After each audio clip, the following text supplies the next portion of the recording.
One Smoking Gun and It's British, Again. November 22, 2020 by Anna von Reitz. Remember when I told you that the whole Russian collusion meme would be tracked back to the British government and rogue elements in their MI6 and Secret Service? It was. And especially today, remember their role in the Kennedy assassination? How the Secret Service suddenly and mysteriously disappeared during those crucial minutes. They stopped protecting the president as the motorcade left its parking position and didn't show up again until after the shooting stopped. Some people might forget, but not everyone. By now you've noticed that the Dominion software employees responsible for a large part of the current election scandal are either 1. disappearing, or 2. signing on as witnesses, presumably in exchange for limited immunity from prosecution. This is not good news for the media corporations, nor is it good news for the Dominion. So what is the Dominion?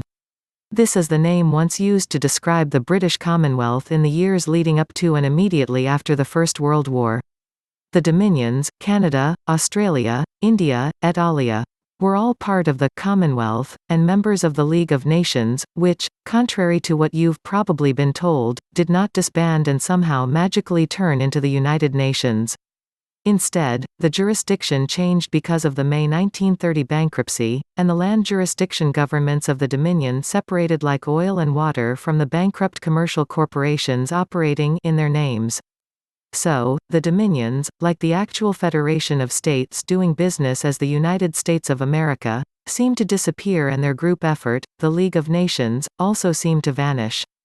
Please note that sovereign governments and sovereign chartered businesses that are unincorporated can't go bankrupt by definition, and they do have what is called state immunity, or, more popularly, sovereign immunity. So when the UK goes bankrupt, Great Britain continues to chug along under the shroud of state immunity. It weathers the storm precisely because it cannot do otherwise. Like our unincorporated federation doing business as the United States of America, the Dominion governments have been on idle, operating in an increasingly abandoned jurisdiction as more and more people and business interests have been fed into the hungry but imaginary maw of the new government, represented by the robber barons pushing corporate feudalism. You can take it to the bank and at a glance that what you are looking at when you examine the election tampering as a British op, despite them trying to blow a smokescreen and ratting out their accomplices like Hugo Chavez. How do I know that? 3 things. 1. These people, and I use that word generously, are so arrogant that they name their operation after their former but still present, which they call once and future Dominion, that is, the land jurisdiction of the Commonwealth, thinking that nobody would remember what the word Dominion referred to back in Grandma's day. 2. The dirty work was done through Canada, part of the Dominion, which is their favorite ploy when working any evil against the Americans. 3. The connection of all this to Huawei, the Chinese tech giant, and, wait for it, HSBC. We tend to forget that HSBC is a peculiarly British-Chinese endeavour arising in the age of the British Empire, which they are still trying to resurrect without, however, the pesky niceties of the Magna Carta and the noisome nuisance of a constitution. It really is boring to watch what goes on and then play, Where's Waldo? Right where he has always been. In the British Parliament and swaggering down the street in Westminster. The entire election fraud scheme reeks of British bungling, bravado, and bunco.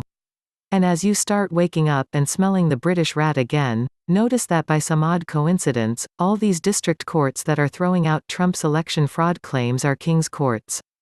And all these news agencies that are discrediting Trump's claims are also British or dependent franchises of the BBC or victims of blackmail who owe their continued freedom to the Queen. The Brits may be right that the Americans always do the right thing after we have tried every other option, but we do get there eventually. Now, notice the following: the Chinese have no cases of COVID-19. Literally, none. They aren't wearing any masks. Their factories are going full blast. Notice also that Huawei is the key to 911, and the Wuhan virus, both, and that this entire can of worms is going to spill. The British-China connection is already exposed and the world spotlight is going to get turned on full blast. When it does, there are going to be international arrest squads and all of this is going to get very messy. The startlingly different part of all this is that this is all cast in terms of crime. Pure unadulterated crime. It's not about politics. It never was.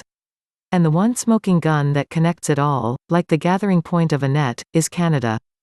Good ol' neighbor, don't have any fences on our border, Canada. It was the governor of Ottawa who gave Prince Philip $950 trillion worth of life force value annuities that actually belong to us and the Canadian people as a retirement present. It was the filthy British money laundering operating in Vancouver that covered HSBC's buns and made it solvent again. It was this same operation that masterminded the counterfeiting of hundreds of trillions of dollars under the Obama administration's direction. And now this, romping through and rendering an American presidential election into a carnival sideshow where you can see the puppeteer's hands. It's time for the Americans to wake up, and realize who and what the actual enemy of all free people is and has always been: the unholy alliance of the Holy Roman Empire and the British Crown, both of which depend upon slavery and slave trading for their wealth and existence. Wake up and make haste. The corporate feudalists are at your door. Literally. Go to https://theamericanstatesassembly.net/